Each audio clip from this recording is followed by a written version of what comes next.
So this is exciting. It's a little terrifying.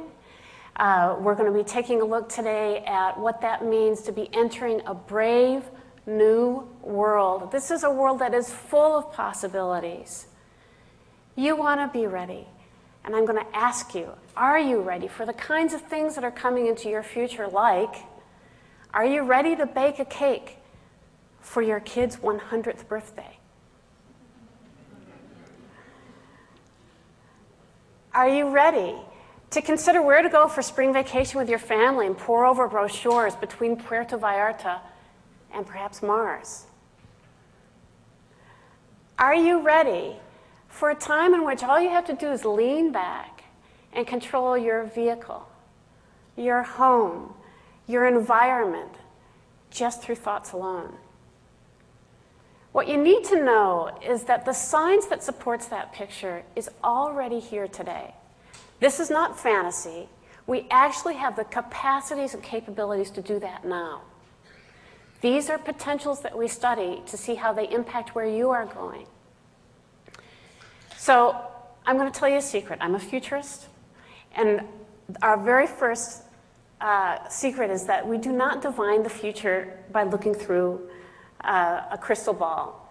What we do is we study current trends, current events, for clues about what's pushing the future in new directions. Your clue today is to know that you are in that picture. That kind of wild, fantastical picture holds a place for rural cooperatives, for nuclear and coal and even gas and oil in some ways, certainly hydrogen, biomass, and much more. What we'll do today is to take a look at some scenarios and some stories to help you create a path and make a map to a brave new world, your brave new world. What I want you to do is to start with the assumption, because this is the key to strategic thinking, is that anything is possible.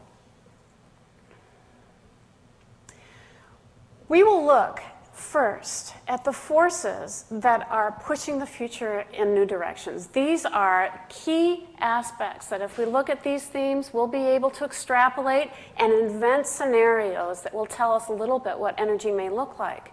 Certainly the environment, we know now through Pakistani earthquake, through Katrina, through Rita, through the tsunami, that any debate about whether there's global climate change can be put to rest. This is something that will have enormous impact is already, and it is a reality that we are clearly not prepared for. We need to factor it in to how it will impact your community and your strategy. We'll take a look. The GRIN technologies.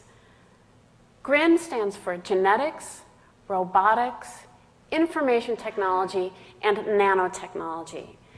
Cumulatively and together, these technologies are reinventing the capacity for what it is to be human. They are redefining what life itself looks like. When we do that, everything else shifts. Society shifts, law shifts, our environment shifts, all kinds of things. We will take a look there as well. Global demographics. We are sitting at this time at an unprecedented teeter-totter, where in global demography, we have industrialized nations that are looking one way as they're getting older, the rest of the world getting younger, and that's where most of the population is.